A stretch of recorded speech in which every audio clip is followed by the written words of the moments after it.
अस्सलाम वालेकुम नाज़रीन, मां आहियां शुएब अली उमरानी ऐं तव्हां ॾिसी रहिया आहियो BR टाइम न्यूज़। सभ खां पहिरियां शामिल कंदासीं हीअ रिपोर्ट। आमरीत जो मुक़ाबिलो करण वारा इमरान ख़ान खे भॼाईंदा, समूरे मुल्क में हुकूमत ठाहींदा।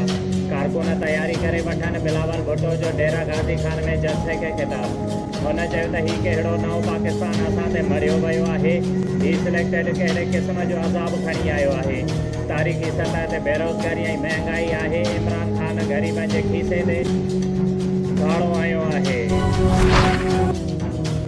वफ़ाक़ी वज़ीर फवाद चौधरीअ चयो आहे त अपोज़िशन जी न का राय आहे, न उन्हनि वटि संजीदगी आहे, न ई वरी को उन्हनि वटि कंहिं ॻाल्हि जो जवाबु आहे। हर हिक खे ॿिए जी राय जी ख़बर ई नाहे। नून लीग जे अंदरि त फ़साद हली रहियो आहे। क़यादत ते टा सालंदो आहे त हिन हफ़्ते केरु लीडर थींदो ऐं ईंदड़ हफ़्ते केरु हूंदो।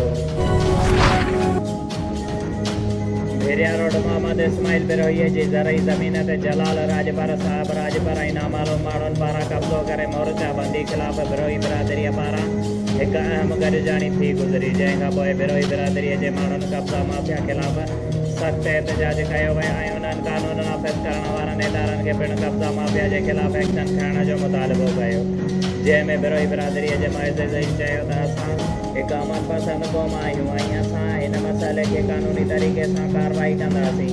जेकर कानून नाफ़िज़ कंदड़ इदारा नोटिस न वरितो त सॼे सिंध ऐं बलोचिस्तान में एहतजाज कयो वेंदो। यादि रहे त इस्माइल बिरोहीअ जी ज़मीन ते गुज़िरियल 2 सालनि खां कब्ज़ो हलंदड़ आहे, जंहिंजो फ़ैसिलो अॻुवाण MPA डॉक्टर अब्दुल सत्तार कयो हो, पर हुन जे बावजूदि जलाल राजपर वारनि जे तरफ़ां हथियारनि जे दौर ते कब्ज़ो बरक़रार रखियो वियो आहे, जंहिंजे ख़िलाफ़ पुलिस स्टेशन भेरिया रोड में केस दाख़िल करण बावजूदि पुलिस का बि कार्रवाई न कई आहे। मोरो में उमरकोट जी रेवासन नारी सायरा धीअ मोहम्मद हसन आलिपोटो ऐं नौजवान हैदर अली वलद अहमद अली चांडियो सां हैदराबाद जे अदालत में नौजवान पसंदि जो परिणो कयो आहे, जंहिंखां पोइ नारीअ जा माइट संदसि मुड़ुस जा भेरी बणिजी विया आहिनि। उहा दरबदर वारी ज़िंदगी गुज़ारे रही आहे। हुन सिलसिले में मोरो प्रेस क्लब कॉन्फ्रेंस कंदे सायरा चयो त मुंहिंजे माइटनि हिन शादीअ मां ख़ुशि न आहिनि। मुंहिंजी शादी पैसनि एवज़ वॾी उमिरि वारे शख़्स सां कराइण चाहिनि पिया। हाणे हू असांजा दुश्मन बणिजी विया आहिनि। असांखे ॻोल्हींदा वतन था।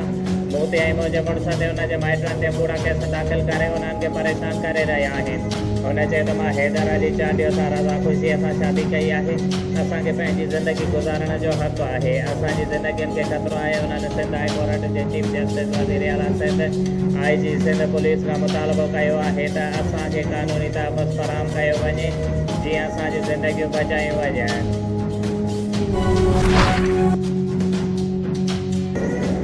सिंध एक्शन कमेटी पारां नवाब शाह में ज़बरदस्त जलसो, हज़ारे कारकुननि जी शिरकत, PP ख़िलाफ़ सख़्त नारेबाज़ी। सिंध एक्शन कमेटी पारां नवाब शाह में जलसो मुनक़िद कयो वियो। जलसे में डिवीज़न शहीद बेनज़ीराबाद जे नंढनि वॾनि शहरनि काज़ी अहमद दौलतपुर सां गॾु दौड़ सकरंड जाम साहब बांदी ऐं ॿियनि शहरनि मां अॻुवाणनि ऐं कारकुननि काफ़िलनि जी सूरत में शिरकत कई। उन मौक़े ते जलसे खे ख़िताब कंदे सिंध तरक़ी पसंद पार्टीअ जे चेयरमैन डॉक्टर कादर मगज़ीअ, GA सिंध मुहाज़ जे चेयरमैन रियाज़ चांडियो, सिंध यूनाइटेड पार्टीअ जे अॻुवान रोशन बोरडो चयो त बहिरिया टाउन अॻियां लॻल धरणे में बहिरिया टाउन इंतिज़ामिया हथ सां गेट खे बाहि ॾेई हुई, जंहिंजो कूड़ो केस हज़ारे कारकुननि वटां दाख़िल कयो वियो आहे ऐं असां कारकुननि ते सख़्तु तशदुद कयो। हुननि चयो त सिंध हुकूमत सिंध दुश्मन मंसूबा ठाहे सिंध सां गद्दारीअ जो सबूत ॾिनो आहे ऐं सिंध जे बेटनि ते कब्ज़ो कयो आहे। हुननि चयो त जेसीं ताईं सिंध जो हिकिड़ो बि हलाल पुटु ज़िंदा आहे, तेसीं ताईं सिंध जे मालिकी थींदी रहंदी। हुननि चयो त ताज़ो नवाब शाह में महिरान आहे। रेंजर्स PP जा कारकुन बीठल हुया, जितां पारां सिंध जे एक्शन कमेटीअ जे पुरअमन रैली दौड़ में जलसे लाइ वञी रही हुई त PP जे कारकुननि असांजी रैलीअ खे ॾिसी उन्हनि ख़िलाफ़ सख़्तु नारेबाज़ी कई ऐं ॿुधाइण लॻायो, जंहिं त जहिड़ो थी पियो। हुननि चयो त नवाब शाह पुलिस जी मौजूदगीअ में PP जे कारकुननि असांजी कारकुननि खे सख़्तु तशदुद कयो, पर पुलिस PP जे वगार वांदे हमले वारनि ख़िलाफ़ को बि क़दम न खयो। शुएब अली उमरानी खे ॾींदा इजाज़त। वधीक ख़बरुनि ऐं अपडेट्स लाइ ॾिसंदा रहो BR टाइम न्यूज़।